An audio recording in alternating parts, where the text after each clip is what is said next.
So I'm just going to play like 3 audio clips. They're 10 to 15 seconds. And I just want you to guess what language you hear or maybe where the speaker's from if you don't know the exact language. Hi. Hey, hello. Hey brother, your friend ah? Yeah, sure, right? Hey, intro leh, intro. Hey brother, intro. Okay lah, intro lah. Steady. Don't say I go brother. I have no idea. You're gonna what say African English if you think language it's it is. English as well? No, I don't think it's English. Howdy y'all, what's up? Today we are going back to basics. We're trying to see if people can identify a language or dialect by only a short audio clip. If you've seen our videos before, then you may know where this is headed, but if not, feel free to guess along with the video. The test is simple. We play a 10 to 15 second audio clip and you'll see the video as well on screen, although the people we asked for the interviews are only listening to the audio. And we just want you to guess and tell us what you think. Do you know what language or dialect this is? And maybe where is the speaker from? And we'll show you all the responses we got before we reveal the answer. And we're going to use this to explain some ideas and concepts about linguistics, so stick around for that. But without further ado, here is question number 1. You're gonna listen to some audio samples, and once you hear it, I want you to guess where this person's from, or tell me what language you're speaking as well. Some people can go to Gullah Geechee because maybe when they plane rest like that, they not want for the criminal to steal it or the road them, they not want for them to steal it, so they can try to maybe guide it yourself. Yes. This sounds like an African person. Do I gotta guess a country or something? You just guess what language that is. I have no idea. You're gonna what say African English if you think language it's it is. English as well. No, I don't think it's English. Not English, okay. That's South Sudan. Okay, and what language are they speaking if not They're English? speaking. Oh, it's if not English. It could be English. It could be English. You can just say English if you want They're to. speaking Swahili. Okay. All right, so any ideas what that first one was? I kind of want to go with Portuguese. Portuguese? Yep. All right. It sounds maybe it's like Nigerian or like maybe like I don't know how to say like Uganda, like from like Uganda. Are they speaking English? I heard a little bit of English. I understood a couple words, I think. I think somewhere South America, maybe. Okay, yeah, that's I'm good. thinking like maybe Brazil. Feel free to let us know in the comments what you think this is before I tell you the answer in 3 seconds. The answer is Liberian English. This clip comes from a Wikitongues video of a local from Lofa, Liberia talking about himself and his community. So it obviously has lots of similarities with other West African dialects and shares the same Niger-Congo language influence. In the case of Liberian English, it's also called Liberian Creole, Liberian Pidgin English, and Kolokwa. Some of the main influences of Liberian English come from the most spoken languages of the region, including Kepele, Bassa, and Grepo, just to name a few of the 31 indigenous languages. Liberian English has about 75,000 native speakers and at least 2.5 million second language speakers because it's the institutional and official language of Liberia. However, unlike most West African English varieties, Liberian English doesn't have British colonial influence, but rather American colonial influence. Liberia was founded by the American Colonial Society in 1822 as a place for free Black people to come and settle. They were looking for a better life outside of America and Africa. While the United States didn't recognize Liberia's independence until 1862, they also didn't recognize it as a full colony they directly controlled. However, they still exercised lots of influence in that area, especially in foreign affairs. Because of that, Liberian English has some unique features that are preserved from the American English dialect at that time that we don't really hear in other West African or modern North African dialects. For example, instead of saying angry, a Liberian person might be more likely to say the word vexed, which is a word we still use, but definitely not the commonly preferred word in casual speech. Liberian English also has many unique phrases that are based in English words, but not descended from American English, like the word tete water, for example, which sounds like titty water because it is. Yeah, in Liberian English, breast milk is called tete water, and it's not considered vulgar either. It's just a casual, normal word used in conversation. They also have some interesting emotional markers that don't exist in American English. Like, for example, if you want to show that you're happy, you might end the word with o, like hey o. Or if you want to show that you're disappointed, you might end the word with mene. Most people placed it somewhere in Africa, which is good, but most people weren't very detailed as well, and nobody specifically told me it was Liberia. That's probably because Liberian culture gets a lot less exposure than larger African countries like Nigeria, which is probably known by a lot more people around me. Now let's move on to question number 2. Hi. Hey, hello. Hey brother, your friend ah? Yeah, chill, right? Hey, intro leh, intro. Hey brother, intro intro. Okay lah, intro lah. Steady. Don't say I bro brother Somewhere in Asia. I'm thinking Okay, where? China, maybe. Either like Chinese or Japanese, Okay. or from like Asia. It sounds like a mix of like Japanese and English a little bit. Okay. So you think they're like Asian? Yeah. For this one, I'm gonna think some type of Asian country. My girlfriend's gonna kill me because she speaks Mandarin, and I think it's Okay. something, it's like Mandarin, but it's what they speak over in Taiwan, but I can't really Taiwan. Okay. put Yeah. my finger on it. This is what English sounds like from a non-English speaker. Oh, I feel like this is like a Malaysian, Singaporean kind of thing. What do you think that one was? The answer is Singlish. English as spoken in Singapore. This particular answer was from a TikTok video showing the way Singaporeans say some basic things in a conversation rather than the more standard English. This too is often regarded as a Creole because it has a lot of influence from many different languages that have been spoken in Singapore throughout its history. The English base is distinctly British with a much more recent influence compared to the American influence in Liberia. Singapore only lost its colonial status in 1963 when Malaysia became an independent country, although some British troops remained until 1976. However, the union with Malaysia didn't last very long. Singapore was only part of an independent Malaysia for less than 2 years because Malaysia actually kicked Singapore out against its will, which has resulted in Malaysia kicking itself for the last several decades. Besides English, the other languages here that also influence Singlish are, of course, Malay, but also Tamil and Mandarin, which are both the result of immigration of ethnic Han Chinese and ethnic Tamil people in the 1800s. Singapore today is mostly ethnically Han Chinese, and that rounds out the 4 official languages. However, most of the Chinese who arrived in Singapore in the 1800s and some even earlier didn't actually speak Mandarin. They were from the south, especially Fujian province, where they spoke Hokkien and other southern Chinese languages.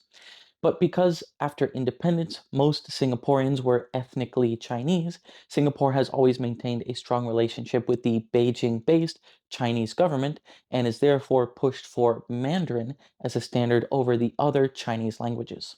Similarly, the government has created the Speak Good English movement to push people to speak more like English received pronunciation rather than the Singlish that is a wonderful and unique mix of all the beautiful Chinese, South and Southeast Asian languages that have played a part in Singapore's history. However, in response, a Speak Good Singlish movement was anonymously launched in 2010 to support and celebrate Singlish, showing that it has its own proper and formal registers and standard rules and is a lot more than just random broken English.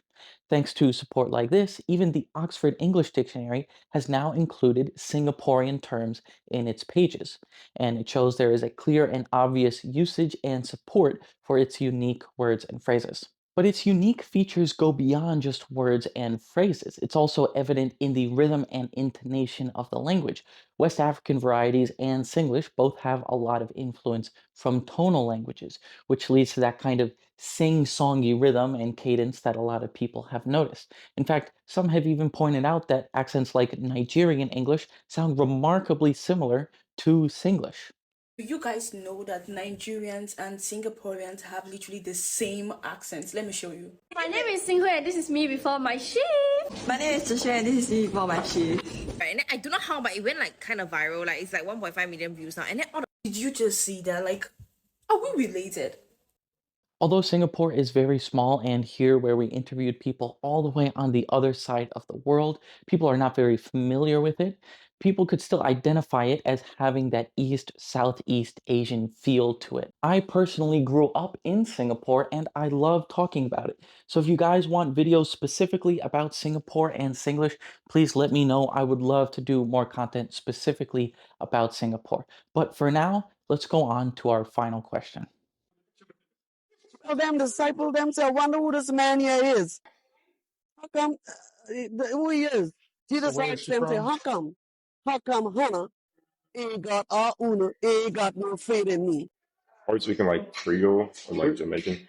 I think this is the Jamaican. Jamaican? Like somewhere in the Caribbean. Okay, and they're speaking English? Nah, they weren't speaking English. Okay, thank you. I'm guessing Africa somewhere. Somewhere in Africa? Like, okay, do you have a country or just somewhere in Africa is good? No, Kenya. I kind of want to go with some type of African country. I'd probably say East Africa. East Africa. But I can't really think of an That's all East right. No African problem. language. It sounds like she's from Jamaica, but she's speaking like English. Did you say methamphetamine? No, that was not used in that sentence, but where do you think they're from or what language they're speaking? Oh, let's just go with New Hampshire. English though? Yeah. Okay, thank you. Let us know your guesses for this one. The answer is Gullah Geechee. This clip is also from Wikitongues, and it's of a woman reading from the Gullah version of the Bible. The Gullah Geechee people are an ethnic group from the coast of the Carolinas, Georgia, and Florida, which is sometimes referred to as the Gullah Geechee Cultural Heritage Corridor. They are American descendants of slaves, like many other Black Americans, but because of their location on the coast and islands and the difficulty of traveling inland, especially during the time of slavery, they remained away from lots of other dialects of America that were going on at the time. This led to their language developing in some unique ways and not leveling into the broader American dialect that slaves further inland experienced. So not only did their language evolve in relative isolation, but they also retain lots of features from their ancestral African languages that many other slave dialects lost at the time. Exactly how many people speak this language is really hard to say. Estimates vary from as many as 250,000 native speakers to as little as 300 native speakers, with a few thousand fluent speakers. Counting how many people actually speak a language is actually a lot harder than many people realize, and it may even be impossible to do, but that's a topic for a different video. One thing that's certain is that this language is endangered and declining. With the recognition and development of the Gullah Geechee Cultural Heritage Corridor, there are many aspects of the culture being preserved and protected, including the language. You may have seen this man around. He teaches the language at Harvard. This allows more people to learn the language for themselves, but also understand what it means to protect and preserve the culture. This overall helps spread awareness about the Gullah Geechee people. Please check out his channel for more and better information about the Gullah Geechee language, and also more great linguistic content that really inspires what we do over here. Most people identified this one more with Jamaican or other Caribbean dialects, which makes sense given the similar aspects of their culture and history, and the large presence that Jamaicans have over here in Texas. But despite being in the same country, there's very little Gullah Geechee exposure here in Texas. And with a population much smaller than Jamaica, it makes sense that this was a hard one and no one was able to guess it correctly. Just as a little fun side fact, I actually learned about this language first from the TV show I grew up watching called Gullah Gullah Island, which may or may not have anything to actually do with the language, but that's something I can research later. How many did you guess correctly? And even if you could identify them, how much did you understand? This brings us back to the question of what is the difference between a dialect and a language? When do you draw the dividing line between them? Keep in mind that this video is not at all a scientific experiment. The research we've conducted here is in no way academically rigorous. We're just making a YouTube video with no budget, hoping that one day enough people find this stuff interesting enough that we can get enough support to maybe go back to this in the future and do some more valuable research. To truly know if you find Liberian, Singlish, or Gullah intelligible with your English, you should listen to lots more of it, minutes or hours in various situations, not just a 15-second clip. The sources we got for our videos are linked in the description, so you can get started on listening to more of it if you want. Also keep in mind that the people we interviewed were approached unexpectedly in uncontrolled and very noisy environments that made it harder to listen to. I want to go with Portuguese. Portuguese. Yeah. And they also weren't watching the videos, so they couldn't see the mouths move or see what the speakers look like to clue them in on any more information. And they especially didn't have the rest of our content at their fingertips to know what kind of stuff to expect from us in the first place. We also phrase our questions in a way to make them expect it was something other than English. And while we do view these as distinct languages and creoles that are no longer the same as English, they are still English-based. And if you listen to more of it, you might find that it's easier to understand than just the clips we showed in this video, which then brings us back to the question again, when does it stop being a dialect and start becoming a different language? The point of this video isn't to answer this question directly, but to open your minds about the topic and really get you thinking about these ideas. Languages are constantly evolving, with new branches of language families sprouting off and older branches withering away and dying. Even if a language is spoken in one place by the same group of people with no outside influence, it would naturally change over time. The English spoken today is unrecognizable and unintelligible from the English spoken a few centuries ago, and vice versa. So should we really be calling it the same language? And these changes are all constant and fluent gradients. Latin speakers didn't just wake up one day and randomly decide to start speaking Spanish. It took centuries before people even started to realize that, hey, those Latin speakers in France and Italy sound like complete gibberish to me. Maybe we should start calling these things different languages. So at what point along that slow and steady evolution can you start calling something a different language? Any label we put on it now is retroactive and pretty arbitrary. Say there's a large language with 4 dialects. Speakers of dialect 1 can understand speakers of dialect 2. Speakers of dialect 2 can understand speakers of dialect 3. And speakers of dialect 3 can understand speakers of dialect 4. But maybe speakers of dialect 1 and 4 don't understand each other. So maybe you want to say, okay, dialects 1 and 4 are different languages, but where do you draw that line that separates them? Does dialect 2 go with dialect 1 and dialect 3 go with dialect 4? Or do they both get grouped with one or the other? Or should they all be categorized as a third language? And now these categorizations start feeling pretty arbitrary, and it's never so simple as having easily numbered and clearly distinct dialects. Every individual has their own characteristics that they add to a larger group, and different groups share different features. This example may seem extreme, but this is actually how people view Arabic as just one language. The only difference is usually just political and or social. If a government or a community says this is X language and nobody else has the motivation to argue against that, then X is widely considered a recognized language. Linguistically, there is no real difference to distinguish between these things. We can say, and in our case, we actually agree, that Liberian, Singlish, and Gullah are distinct and unique languages, and we think that the recognition of that can offer a lot of benefits to a community, so it's better to make that distinction than to group it as a dialect. But many English speakers, even without specific training in these languages, will still be able to understand a lot of them, and may think it makes more sense to them to think of them as dialects. Only you can make that decision for yourself, so let us know in the comments what you think about the examples we used here today. The sources for our clips and a lot of the information we use in this video are linked in the description, so we encourage y'all to check those out if you want to learn more. And as always, the full unedited interviews are also linked in the description, available on my personal channel, Woody Ling, so you can see that we're not manipulating any answers, we're not trying to make people look dumb just for a video, we just have to edit a lot of the stuff to make it fit. If you're interested in learning more about these things and other linguistics information, please check out the rest of our content. We would love to get videos out at least every other week, maybe even get down to every week, as well as improving everything we do. But in order to do that, we need your support, and the best way to support us is by liking, commenting, sharing, and subscribing. If you made it to the end, thank you so much for watching. We hope to see you in the next one. My name is Carson. We are Professor Woody. And I'm Mr. Ford. And this is the Descriptivist Dialect. Ciao.